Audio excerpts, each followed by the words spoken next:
Bueno, continuamos nuestra serie y vamos a la segunda parte de Filipenses 2, del 5 al 11. El tema es el ejemplo de Cristo y leíamos allá pues en vosotros este sentir que hubo también en Cristo Jesús, versículo 5 de Filipenses 2. Este versículo, ¿por qué lo resalto? Porque este versículo, como decíamos, es el más importante de Filipenses y obviamente el capítulo, porque habla sobre la humildad de Cristo. La humildad de Cristo es el punto culminante de todo plan de salvación, el punto culminante de toda obra y de toda la obra del Señor. Y es el punto culminante también de esta epístola de Filipenses. Por eso habla de, haya pues en vosotros, imiten la humildad de Jesús.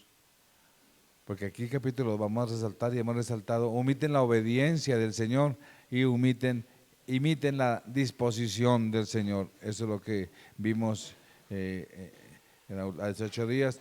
También miramos varios aspectos, son 5 aspectos que habla Filipenses, ya miramos 3, hoy como culminamos la cuarta y la quinta, pero va a ser un repaso rápidamente. El primer aspecto que vimos es que Jesús no se aferró a lo suyo, dice el versículo 6, al cual siendo en forma de Dios, no estimó el ser igual a Dios como cosa que aferrarse. Tremendo. Él existía antes de su nacimiento en Belén. No fue un personaje que nació y después fue un personaje principal aquí en la tierra y por eso se recuerda en Navidad. No, ese es el hecho. El hecho es que Jesús existía desde antes. Durante su ministerio, precisamente, Él reflejó esa gran verdad. Ya vimos muchas citas bíblicas, pero quiero resaltar, porque este es el primer punto que vimos, es el gran yo soy. Cuando Él habla, en Juan, por ejemplo, habla 7 yo soy. Y esos yo soy es que resalta que es que no es alguien que apareció por ahí. Y ese yo soy está muy referenciado con Éxodo también. Entonces, mis amados, esto resalta su venida, que Él no se aferró a sí mismo, que Él es Dios, Él es Dios. Segundo aspecto que vimos también en el versículo 2 del versículo 7, la primera parte dice que se despojó a sí mismo. Era imposible o es imposible Jesús dejar a un lado los atributos de la deidad y seguir siendo Dios. O sea, Dios no dejó de ser Dios. Él no podía desprenderse de sus atributos porque dejaría de ser Dios. Esa es la diferencia. Él no puede cambiar su esencia, pues sus atributos se lo impiden. Es lo que estamos y lo que resaltamos también. Entonces, es por eso que lo que hizo el Señor Jesús fue agregar a su ser esa otra la naturaleza humana. O sea, le añadió la naturaleza humana a su ser con todas sus limitaciones, pero sin despojarse en el sentido de la deidad. Él no dejó de ser Dios. Y esto lo vimos también. Esto fue un acto como que un autoimpuesto por Él.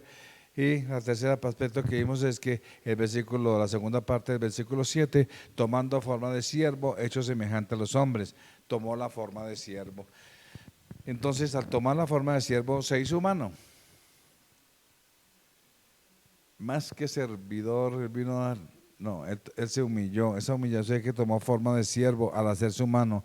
Él era completamente Dios y ahora es un hombre, es una sola persona, ser humano, totalmente y 100% hombre también. No se despojó de su gloria, no se despojó de su deidad. Es importante esto, Dios no se despojó de lo que Él es. Él siguió siendo Dios, Jesús siguió siendo Dios, pero se despojó de, ¿qué fue lo que se despojó? Se despojó de su gloria. Es la diferencia. No es su esencia como Dios, sino de su gloria, de sus privilegios celestiales. Y eso ya lo vimos. ¿Qué significa? Que tomó la forma de siervo y que se despojó a sí mismo. Y también a partir de ahorita, en el cuarto, vamos a ver ese cuarto aspecto, porque vimos que son 5, y vamos a ver que Él se hizo semejante a los hombres. ¡Qué tremendo! Él se hizo semejante a los hombres. Y ahora si le damos el versículo 8, de este capítulo 2 de Filipenses y continuamos nuestra serie del estudio Filipenses, pero hoy es la segunda parte de siguiendo el ejemplo de Jesús, tomando el ejemplo de Jesús. Ese es el ejemplo de Cristo, es nuestro tema. Entonces, es por eso que estando, dice el versículo 8, en la condición de hombre, se humilló a sí mismo, haciéndose obediente hasta la muerte y muerte de cruz. Vamos a analizar esas palabras ahorita de que se humilló a sí mismo y fue obediente. Pero aquí quiero resaltar algo. Dice que haciéndose obediente hasta la muerte. Y leíamos en el versículo 7 que se despojó a sí mismo y que se hizo semejante, dice el versículo, la primera parte, tomando forma de siervo, hecho semejante a los hombres. A veces confundimos las palabras con nuestro contexto o con nuestra definición de español y a veces desviamos el sentido literal o el sentido original de las palabras como fueron escritas en griego o del hebreo. Entonces, mis amados, aquí la palabra semejante es distinto a idéntico. Jesús no fue idéntico a los hombres. Jesús no fue idéntico a los hombres. Amén. ¿Por qué no fue idéntico? Porque es que el término semejante indica dos cosas. Primero, que Cristo en realidad era como, eso significa semejante, como los hombres. Era en realidad como los hombres. Y segundo, que era diferente a los hombres. Era como los hombres, pero era diferente a los hombres. Esa es la diferencia entre semejante y idéntico. ¿Para qué quiero decir, resaltar con todo esto? Que Jesús, bueno, también lo dice en Romanos 8:3, que Él era diferente. ¿En qué aspecto? Sin pecado. Era impecable. Eso es lo que hace que no sea idéntico a nosotros. Él no fue idéntico a nosotros porque Él no nació con pecado. Él no era hijo de pecado, como nosotros sí. En pecado me concibió mi madre, dijo el salmista. Por eso, mis amados, hay que diferenciar. Si fuera idéntico sería igual que nosotros, pecadores, igual. No, Jesús no fue idéntico, fue semejante. O sea que Él en realidad era como nosotros los seres humanos, pero era diferente en cuanto a la impecable o lo impecable que era. Romanos 8:3 precisamente dice la palabra del Señor, porque le era imposible por la ley, por cuanto era débil por la carne. ¿Sí? Eso era el ser humano. Dios enviando a su Hijo en semejanza de carne, otra vez la palabra semejanza, para entender, no era idéntico a nosotros, semejanza de carne, de pecado, y a causa del pecado condenó al pecado en la carne. El único que podía, como no era idéntico a nosotros, podía hacer algo por nosotros, y eso es lo que está resaltando Romanos 8:3. Jesús tenía la condición de hombre en lo que se refiere a lo externo, en el sentido de que sus acciones, ¿te acuerdas que le dijo sepulcros blanqueados algunos? Pero Él también tenía compasión. Y ni yo te condeno, vete y no peques más. Entonces, las acciones de Él demostraban su naturaleza humana, su vestido, su forma de vestir. Y Jesús no vestía cualquier cosa. Jesús tenía unas pintas tremendas. Yo creo que Jesús iba por allá no sé si iba Arturo Calle, pero él tiene tanto que la bata de él, su manto, el manto de él, ¿sabe qué pasó? No lo pudieron porque era tan fino que lo que hicieron con él fue sortearlo para ver quién se quedaba con él. Bueno, entonces en sus modales y todo lo que podemos ver visible en Jesús. ¿Se acuerda que un día estaba dormido? Estaba dormido por allá, todo lleno, estaba profundo cuando que el agua y que le llegó el agua y que los apóstoles, Señor, Señor, ¿no se da cuenta que estamos muriéndonos? ¿Por qué? Porque dice que estaba cansado, estaba durmiendo. Todas esas expresiones de su naturaleza humana Entonces, mis amados, su humanidad lo sometió a pruebas y limitaciones. Estaba muy limitado. Aunque era Dios, no dependía de su naturaleza divina. Él dependía de su naturaleza humana para llevarnos y para darnos el ejemplo que en su naturaleza humana también se puede confiar en Dios, y Él dependía de Dios. Por eso en Hebreos 5 dice que que el Señor lo libró, dice, a causa de su temor reverente. Dice la palabra que Él clamaba, y por lo que padeció aprendió obediencia. Mire que otra palabra, por lo que padeció aprendió obediencia, también dice Hebreos 2.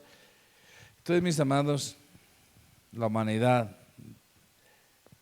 de Jesús lo puso a prueba. Él se sometió en medio de sus tentaciones y sus luchas de su naturaleza carnal. Entonces su humanidad lo sometió a prueba y limitaciones, pero Él no usó para vencer el pecado su naturaleza divina. La única manera que Él usó su naturaleza divina fue cuando lo demandaba su autoridad espiritual para mostrar la gloria de Dios, para hacer los milagros, como aquel milagro: Lázaro, ven fuera. Y Lázaro, después de 4 días, se levantó. Entonces, mis amados, el Evangelio de Juan fue escrito para comprobar que Jesús es Dios. Si tú quieres conocer a Jesús, yo siempre aconsejo a las personas nuevas y que reciben al Señor y aquí en la oración y quieren avanzar con el Señor, lo primero que deben hacer es que leer el libro de Juan. Comiencen por ahí. ¿Por qué? Porque es que Juan nos revela. Mira lo que dice 20:30, nos dice, porque lo que era imposible, pero estas cosas se han escrito. ¿Para qué? Para que creáis que Jesús es el Cristo, el Hijo de Dios. Para eso fue escrito, y para eso fue escrito Juan. Y Apocalipsis también fue escrito con ese propósito, exaltar a Jesús, que es el punto número 5 más adelante. Pero dice, y para que creyendo tengáis vida en su nombre. Es para resaltar la naturaleza divina de Jesús. Por eso en Juan habla mucho de los yo soy. Son 7 yo soy que habla Juan. Yo soy el pan de vida, yo soy la resurrección y la vida, yo soy el camino, yo soy la verdad, yo soy la vida. Qué tremendo. Yo soy la puerta, yo soy el pastor o el buen pastor. Entonces yo soy se está refiriendo a aquel que se reveló a Moisés un día y le dijo Moisés, bueno, vaya al pueblo, allá libera al pueblo, y Moisés dice, un momentico, pero yo allá como van a decir, bueno, vengo a liberarlos. No, tengo que decirle en nombre de quién voy, quién me mandó. Entonces dígale, yo soy el que soy. Yo soy el que soy, manda esto y todas las instrucciones. Por eso, mis amados, ese gran yo soy que se apareció a Moisés es el mismo que se apareció en la humanidad, diciendo yo soy, con algo más específico. Yo soy el camino, yo soy el que siempre he sido, yo soy el presente continuo, yo soy el eterno presente.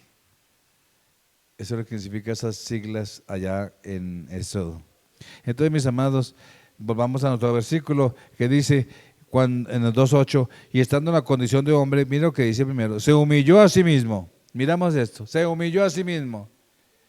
Cristo era verdadero hombre y como tal se humilló a sí mismo, permitiendo que los demás hombres se burlaran de él, permitiendo que los demás creyeran que eran súper especiales y él lo vieron como una basura. Qué tremendo.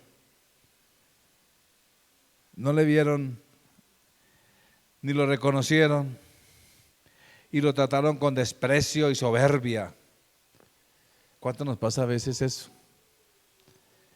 La gente lo mira a uno como una basura, pero mi sanidad, mi rechazo, ¿sabe qué fue lo que me sanó?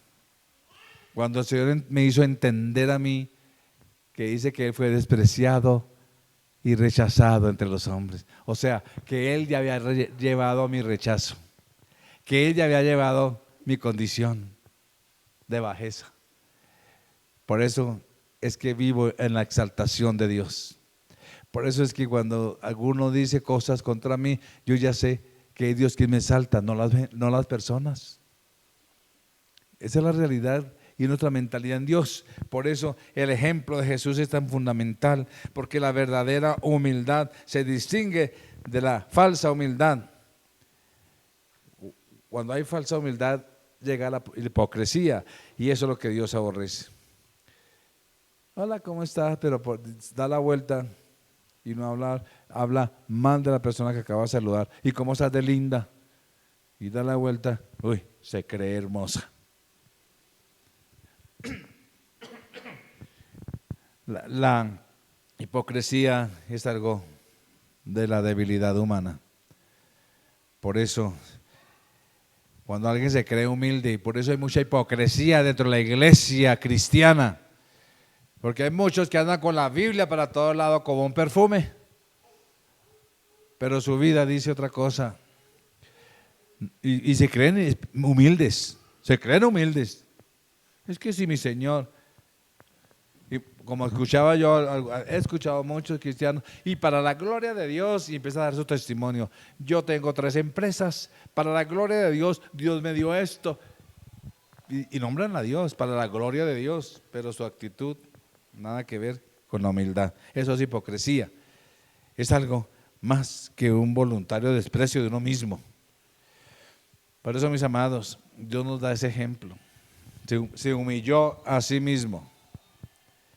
Cristo no solo se ofreció a venir a ser hombre en la forma de siervo y la semejanza de hombre, sino que estuvo dispuesto a sufrir.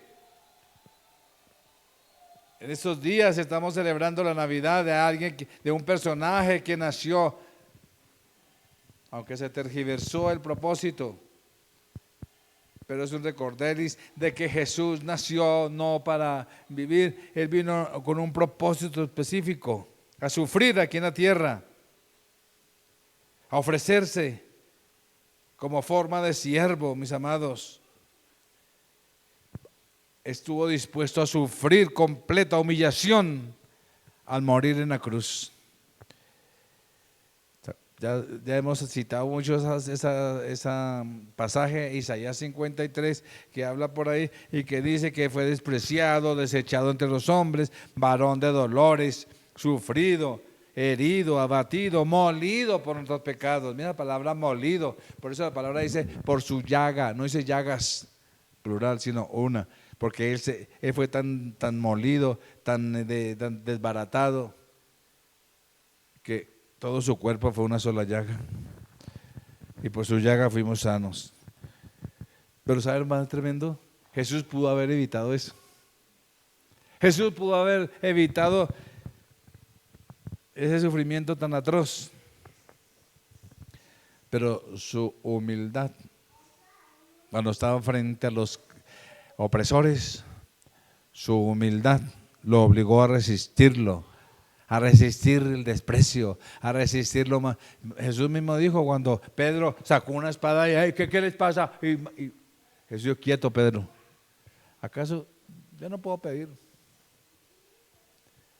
un ejército celestial para que me defienda? Él renunció y él se sometió y él se humilló a sí mismo.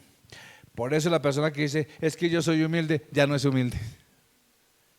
La humildad se refleja. La humildad es una acción, y la humildad es la acción. Mire lo que es la humildad. Dame una definición rápida. La humildad es la acción que viene cuando se está de rodillas postrado en la presencia de Dios. Si alguien no está postrado en la presencia de Dios, no va a poder ser humilde jamás. Es vivir esa realidad. Aleluya. Pero sigue diciendo ahí en el versículo 8, y se humilló a sí mismo haciéndose obediente. Mira otra palabra, fue obediente hasta la muerte y muerte de cruz. Mire, fue obediente. Qué importante entender eso.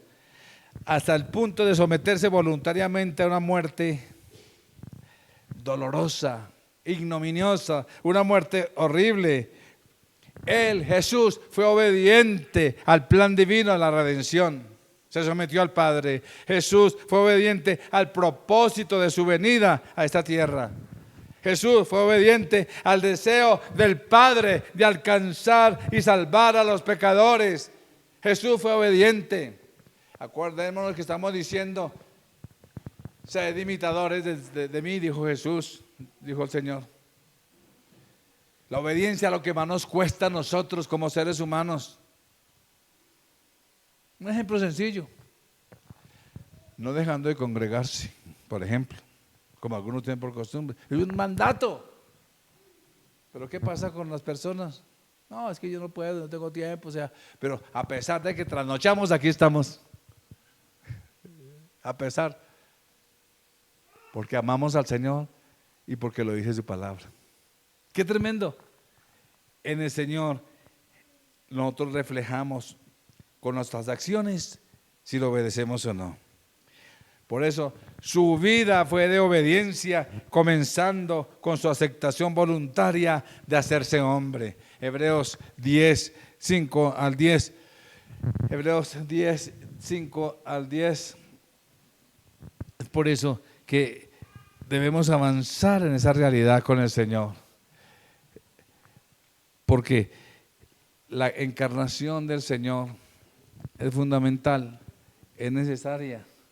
La encarnación del Señor. Por eso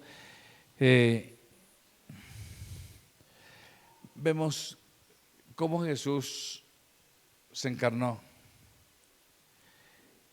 Y la encarnación fue un acto de obediencia. La encarnación fue un acto de obediencia del Señor. No hay otra manera. Lo vemos allá en varias citas bíblicas, por ejemplo en Lucas 2:52, que el niño crecía, ¿se acuerda? Lucas 2:52, que el niño crecía y avanzaba en sabiduría, en estatura, en gracia para… Mira, aquí está el desarrollo integral de un niño. Si falta alguno de ellos, por eso es que los niños crecen totalmente sin afecto y sin seguridad. Y ese es el ejemplo de Jesús. Él se sometió a crecer como un niño, a crecer humanamente. Él no fue que llegó y ¡pum!, de la noche a la mañana. A él también le dio sus rabietas. Él también a los chiquitos les daría su gripa. Y a él también le pusieron la vacuna en la cola. Uno de grandes se da cuenta, oiga, cómo abusaron de uno. Le ponían vacunas para todos lados.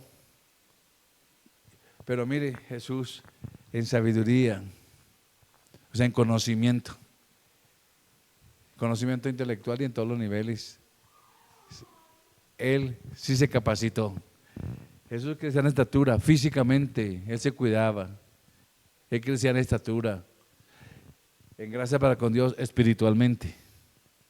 ¿Sí ves? Y para con los hombres socialmente. Ese es un niño íntegro. Ahí pide por qué hemos orado por los niños. Entonces, mis amados, Juan 8:29, creo que también habla al respecto. Respecto a Jesús, dice, porque el que me envió conmigo está, no me ha dejado solo el Padre, porque yo hago siempre, ¿qué? Un momentico. ¿Usted puede decir que el Padre no lo deja solo? ¿A cuántos Dios no lo ha dejado solo? Bueno, la primera parte ya se cumplió para nosotros. ¿Y la segunda? Usted es capaz de decir al Señor, es que yo hago solo lo que le agrada. Leamos también, el Padre pudo decir de él, allá, en Mateo 3:17 dice, este es mi Hijo amado en el cual tengo complacencia. ¿Por qué Dios, el Padre, se complacía de su Hijo amado Jesús? Porque le obedecía, era complacido. Mire que en Hebreos 5:8-9 dice la palabra que aunque era hijo, por lo que padeció, lo que decía ahorita en Hebreos 5, por lo que padeció, ¿qué aprendió? ¿Qué fue lo primero que aprendió Jesús en su humanidad? ¿Qué fue lo primero que aprendió? Obediencia. Obediencia. ¿Qué es lo primero que un padre hace con sus hijos? Ahora hoy en día los padres han abandonado la enseñanza, la instrucción a sus hijos y la disciplina a sus hijos. Todo para que no llore. Alcahuete de muchas cosas, Pero lo primero que Jesús aprendió fue obediencia. Y cuando un padre ama a su hijo, lo corrige, a que le duela. Y cuando uno corrige a un hijo, le duele más a uno que a ellos. Pero hay que hacerlo. Y Jesús dice, por cuanto era hijo, aquí dice la palabra, aprendió la obediencia. ¿Y qué sucedió cuando él obedeció? Pues se perfeccionó. Y al ser perfeccionado cumplió el plan de Dios, obedeció hasta lo absoluto, porque dice que Él llegó a ser el autor de eterna salvación. Por eso, mis amados, como Él obedeció, entonces Él demanda obediencia de nosotros. ¿Por qué demanda obediencia a nosotros? Porque Él dio el ejemplo de obediencia. Por eso es que Él como humano dice, sí se puede. Humanamente Él dependió y el Espíritu Santo le ayudó. Ahora nosotros tenemos el Espíritu Santo también, entonces como humanos también podemos obedecer a Dios. Jesús marcó el camino de la salvación y quiere decir que el ser humano, a los que Él llama, a los que Él hace nacer de nuevo, a los que llama como sus hijos, a los que los transforma, a los que hace una criatura diferente, a los que los bendice, a aquel, el que está con Él, mis amados, es necesario obedecerlo, porque Jesús marcó el camino a la obediencia y el hombre tiene que obedecer como Él lo hizo. Para eso fuimos llamados, restaurados. Por eso es que su obediencia hace posible nuestra liberación. La obediencia de Jesús hizo posible nuestra libertad, hizo posible nuestra salvación, hizo posible nuestra liberación por la obediencia de Jesús. ¿Cuánto más ahora en Cristo y tú lleno del Espíritu Santo hace posible muchas bendiciones cuando obedeces al Señor para otros? A veces no somos instrumentos de Dios porque no obedecemos a Dios. Sigamos leyendo el versículo 8 que está aquí, me gustó quedarme aquí un ratico. Dice, haciéndose obediente hasta la muerte. ¿Hasta dónde se hizo el Señor obediente? No, yo ya obedecí la semana pasada. No, ya vengo hace un mes obedeciendo. ¿Hasta cuándo es que debemos obedecer? Todavía estamos en la tierra, significa que seguimos obedeciendo al Señor hasta la muerte. Esta palabra es tremenda, porque dice que se murió siendo obediente hasta la muerte, mis amados. A través de esa pasión por obedecer a su Padre, sufrió hasta la última noche antes de su crucifixión, hasta el último segundo de su existencia. Por eso ya, Mateo 26, 50, no sé si lo tenemos ahí, aquí relata cómo los principales sacerdotes, los ancianos y todo el concilio lo acusaban, declarándolo reo de muerte. Lo declaraban reo de muerte, lo prendieron, el versículo ahí, sí, versículos 26, 66 y 67, ahí mismo en el capítulo 26, mire cómo lo tratan. A él lo escupieron en el rostro, le dieron puñetazos y la abofetaron.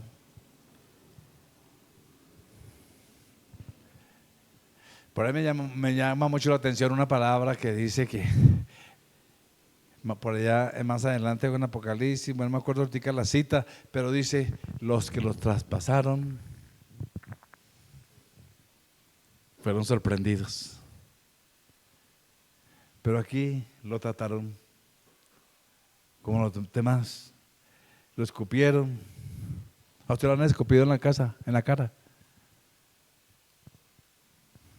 Lo han despreciado de tal manera. A veces cuando alguien no nos mira, entonces ya nos echamos a la pena. Mis amados, el Señor hasta la muerte sufrió. Fue declarado reo de muerte. Y más, esa es una parte, pero los soldados continuaron, lo desnudaron, le dieron latigazos, después lo cubrieron con una manta, se burlaron totalmente de él. Se lo encuentra en Mateo 27 al 31, pero no vamos a leer. Y sigue el versículo 8. Obediente hasta la muerte. ¿Y qué clase de muerte? ¿Qué clase de muerte? ¿Y muerte de qué?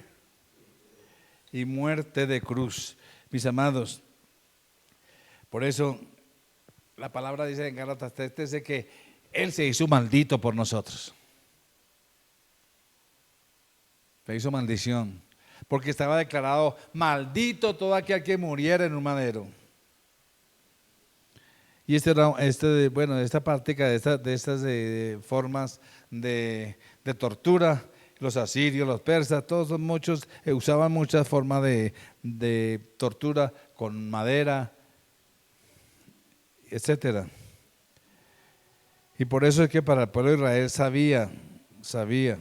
Josué 8:29, no sé si tenemos esa cita. Josué 8:29 habla de lo que significa colgar en un madero. Dice ahí que cuando él pasó y Josué dice que quitasen del madero su cuerpo y lo echasen de la puerta de la ciudad, porque la tendencia era eso, exhibir públicamente a alguien declarando victoria sobre ese reino, sobre esa persona, etcétera, o para demostrar que no era digno de vivir. Entonces, por eso es que aquí miremos un momentico Gálatas 3:13, que dice que el apóstol nos habla de que Cristo de qué manera murió. Y Él murió sin haber pecado, sin haber pecado. Gálatas dice, Cristo nos redimió de la maldición de la ley, hecha por nosotros maldición, porque escrito está, y eso estaba ya, ¿en dónde estaba escrito? En Deuteronomio 21, 22 y 23, ahí estaba escrito, maldito el que es colgado en un madero. Ya lo había determinado Dios en su ley. Y es que nadie podía cumplir la ley. Todos estaban bajo maldición. Por eso, cuando un cristiano dice, ay, es que todavía tengo heridas del pasado, no ha aceptado la obra de la cruz. Es que yo cuando era mire tengo que perdonar a mis abuelos, mis tatarabuelos, que cuando chiquito me hicieron un chichón en la cabeza y por eso yo soy así. Ay, hay que hacer sanidad interior. Cuando la palabra dice que Jesús ya se hizo maldición de todas las maldiciones del pasado, ahora nosotros somos redimidos. Cuando la palabra dice que nosotros no heredamos las malas costumbres de nuestros padres. Primera de Pedro 1:18 lo dice ahí. Entonces, mis amados, Jesús lo hizo por nosotros. ¿Y qué muerte? Dice, y hasta la muerte y muerte de cruz. La costumbre romana, como dice Mateo 27:26, bueno, lo azotaban y después lo laceraban. ¿Se imaginan carne propia cargando esa cruz? En carne viva, perdón, en carne abierta. Mis amados, lo obligaban a llevar la cruz hasta el lugar de la ejecución, como dice Juan 19:17, y se amarraba o clavaba a la víctima y se levantaba la cruz para dejarlo morir. ¿Pues sabe por qué lo levantaban? La clave, porque era un sistema de tortura para dejarlo morir lentamente.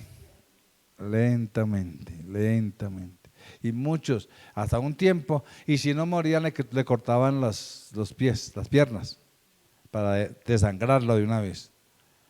¿Qué es lo que iban a hacer con Jesús? Sí, hicieron con los otros dos ladrones, porque ya estaban apurados para la Pascua. Entonces, mis amados, Dios se hizo maldito por nosotros. Pero el quinto aspecto que quiero resaltar, que es el siguiente versículo 9. Todo el sufrimiento de aquel hombre, de aquel creador, del Señor de señores, del Señor en la tierra de su plenitud. Y dice la palabra que Jesús, todo fue creado por medio de Él y para Él. Sean tronos, sean principados, sean dominios. Es más, también dice Colosenses 2:10 que Jesús es la cabeza de todo principado. Pero aquel victorioso, aquel Dios todopoderoso se humilló para que tú y yo tengamos propósito, para que tú y yo podamos obedecerle, para que tú y yo podamos florecer en la relación con Dios, para que tú y yo dejemos el orgullo y la soberbia y el egoísmo, para que tú y yo podamos triunfar en esta tierra. Para eso Él se hizo hombre. ¿Se acuerdan que Satanás dijo, me sentaré a los lados del norte? Por allá, lo dice por allá en Isaías 14. En Jeremías 14, pues, es Isaías 12, donde habla de esta parte.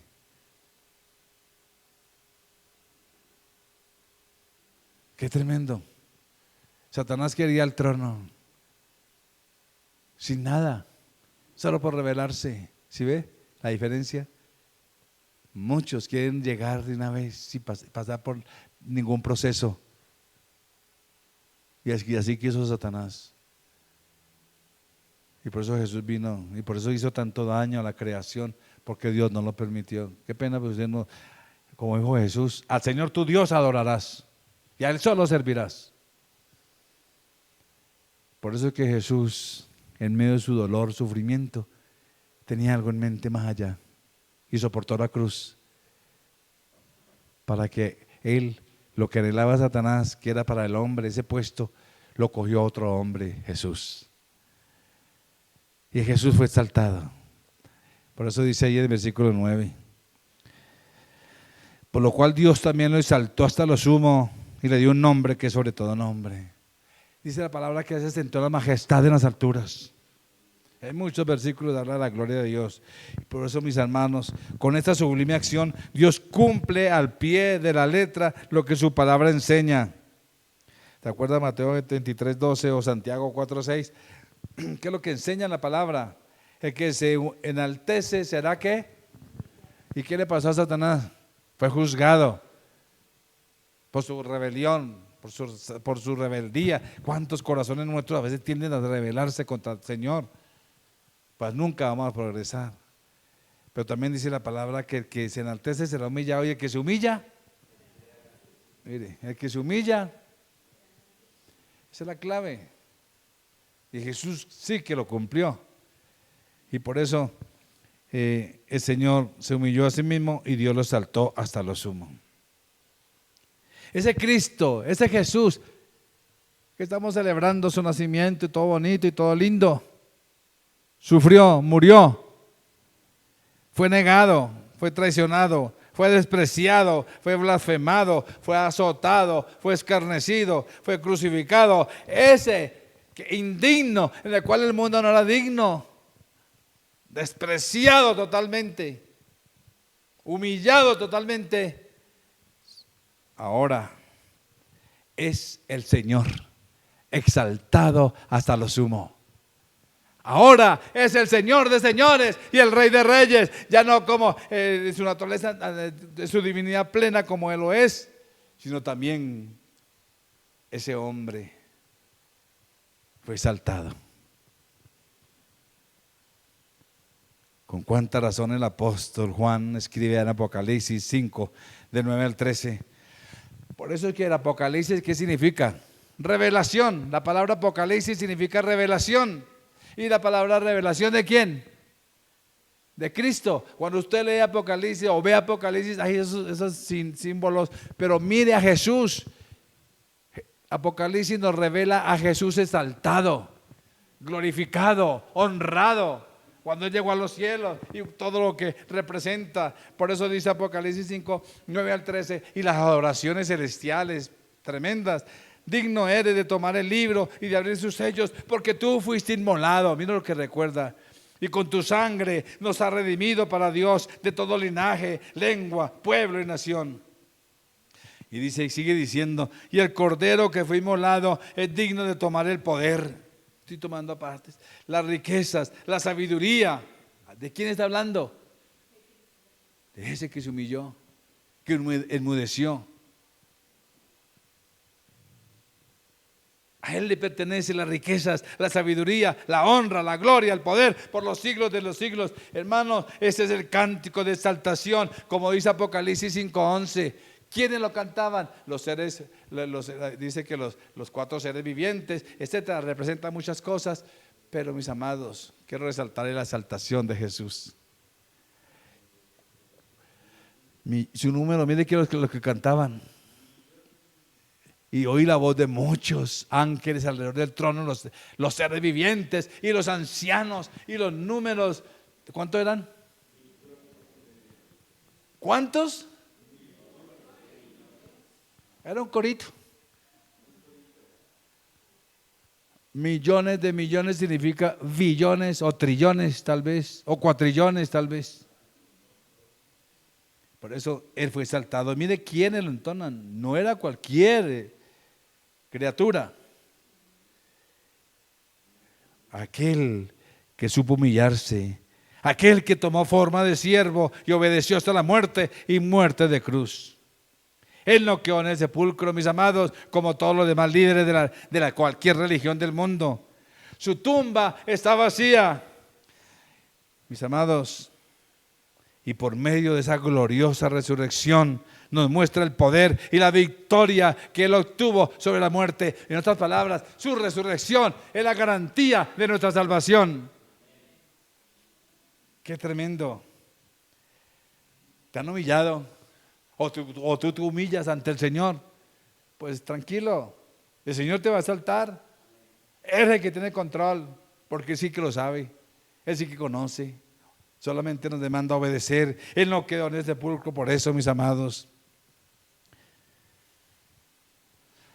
Muchas veces nosotros somos dignos de lástima. Muchas veces nuestra fe, muchas veces nuestra predicación son vanas. Muchas veces como pastor no veo frutos. Muchas veces no veo horizonte.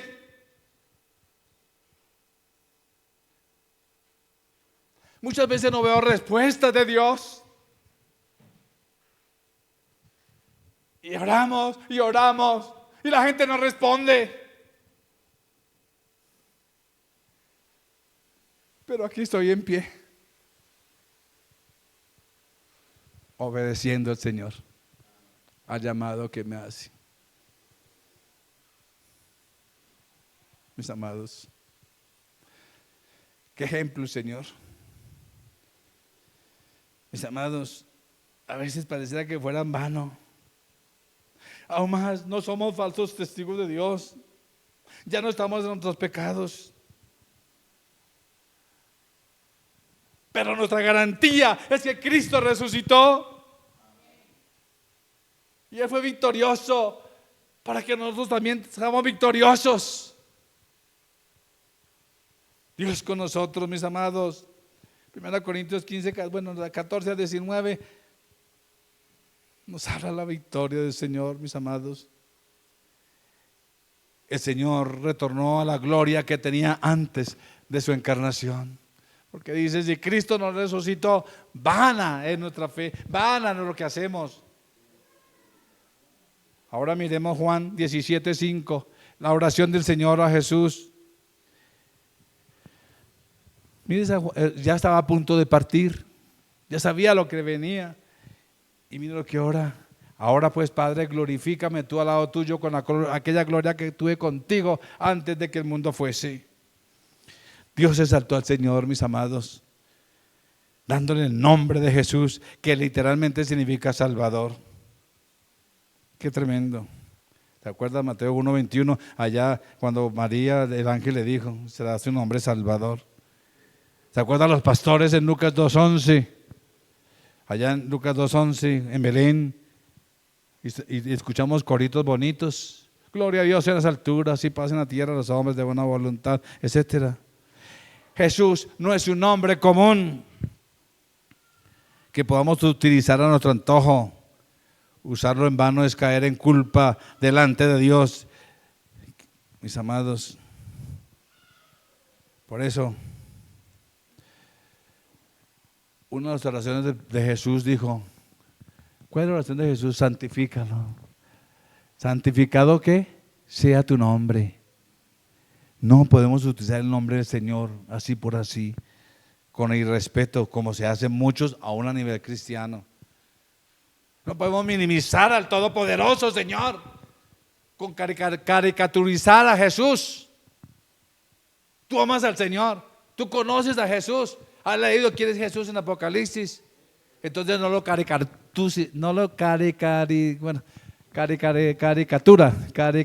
no sé, me olvidé las palabras así. No lo caricaticemos eso. No hagamos del Señor una caricatura. Bueno, más fácil. No caricaturizar al Señor. Que no pude. Entonces, es una caricatura del Señor. No. Amados, por eso también la palabra dice que Dios nos dio un nombre sobre todo nombre. Recuerda que ahí mismo dicen en Filipenses, debemos ser cuidadosos con utilizar el nombre del Señor. Muy cuidadosos con utilizar el nombre del Señor, mis amados.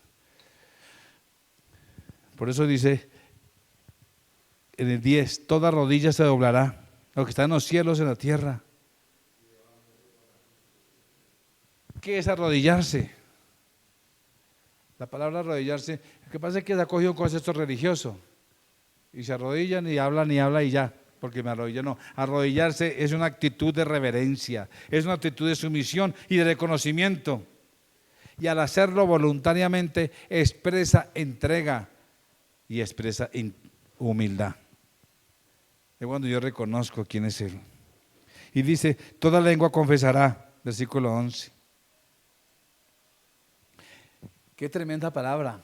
Los que lo rechazan, yo no creo en Dios. Dios no está preocupado. Oiga, por favor, crean en mí. Venga, yo estoy aquí. ¡Ay, míreme! Como a veces evangeliza así, no le cierre la puerta al Señor porque queda triste. Él está a tu puerta llamándote. Pobrecito, tiene frío, déjalo entrar. No, Dios no está en esa condición. Dios ya dio las leyes, ya dio las señales, dio todo. Y el que crea va a recibir los beneficios, y el que no crea va a recibir las consecuencias. Y toda rodilla se doblará y toda lengua confesará que Jesucristo es el Señor. Qué tremendo. No solamente se arrodillarán, sino confesarán. Qué palabra. Y toda rodilla significa todo ser vivo que tenga rodillas se van a doblar ante el Señor. Por eso Jesús dijo a los apóstoles, a los suyos, orad para que podáis estar firmes delante de la presencia del Señor. Porque las rodillas pueden caer y temblar, pero ya no para adorar al Señor, sino del susto. Mis amados, ¿no será una confesión para salvación, como predicamos Romanos 10:9? Confiesa a Jesucristo como Señor, y de toda la lengua confiesa que Jesucristo es Señor, para la gloria del Padre. Pero no se está refiriendo a ese pasaje, para aclarar, porque ya cuando toda rodilla confiesa al Señor, ya ha pasado ese tiempo. Ese es el tiempo de la gracia, es el tiempo de aceptación y oportunidad. Y todavía Dios espera que muchos de corazón hagan eso, confiesen a Jesús como su Señor y Salvador. Pero cuando aquí habla lo que dice en Filipenses, exaltado hasta lo sumo el Señor, ya está hablando del juicio. Y toda rodilla se doblará. En aquel día nadie no va a ser para salvación. Pasó el tiempo. Por eso mientras tengamos asistencia aquí en la tierra hay oportunidad. Y dice la palabra de Hebreos 3:8, no endurezcáis vuestro corazón. Reconozcamos el señorío de Cristo en nuestras vidas, obedezcamos su palabra y avancemos. No endurezcamos nuestro corazón en forma obligatoria a veces. Que Dios nos ayude, mis amados. Aceptemos el señorío de Cristo, aceptemos que Él es Dios, aceptemos que es el hombre victorioso que se levantó y trascendió en las alturas para darnos victoria y bendición. Jesús es el Señor. Su preeminencia fue reconocida por Dios mismo. En Hechos 2:36 lo vemos. Fue reconocida por los ángeles en Lucas 2:11. Fue reconocida por el Espíritu Santo, porque ya aquí concluyo, por eso no lo estoy leyendo, pero fue reconocida por el Espíritu Santo en 1 Corintios 12:13. Y fue reconocido por todos los apóstoles, Romanos 14:9. Hago un repaso otra vez. La preeminencia, la gloria, el poder de Jesús Fue reconocido por el mismo Padre en Hechos 2:36. Fue reconocido por los ángeles en Lucas 2:11. Fue reconocido por el Espíritu Santo en 1 Corintios 12:13. Y fue reconocido por los apóstoles en Romanos 14:9. ¿Y tú? ¿Lo estás reconociendo como tu Señor? ¿Estás exaltando a Cristo en tu vida? Debemos unirnos a este reconocimiento como una experiencia real y verdadera que continuará por toda la eternidad. Que Dios nos ayude a entender esa realidad de glorioso Señor. Sigamos su ejemplo.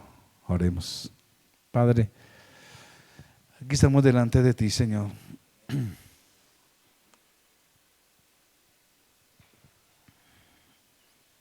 Hoy reconozco que tú eres el Señor absoluto de mi vida. Tú que dominaste todo, que triunfaste en la cruz, sufriste y pareciera que todo fue en vano.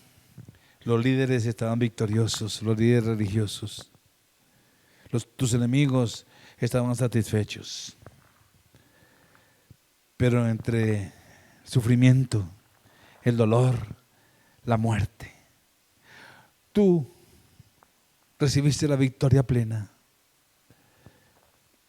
Nos enseñaste a obedecer, aún en medio del caos, del sufrimiento, del dolor, aún en medio de la incomprensión, aún en medio de que no veamos nada. Tú nos enseñaste que cuando nos sometemos al Señor, veremos tu victoria. Señor, gracias por aquella victoria de la cruz, por la victoria de la resurrección. Ahora somos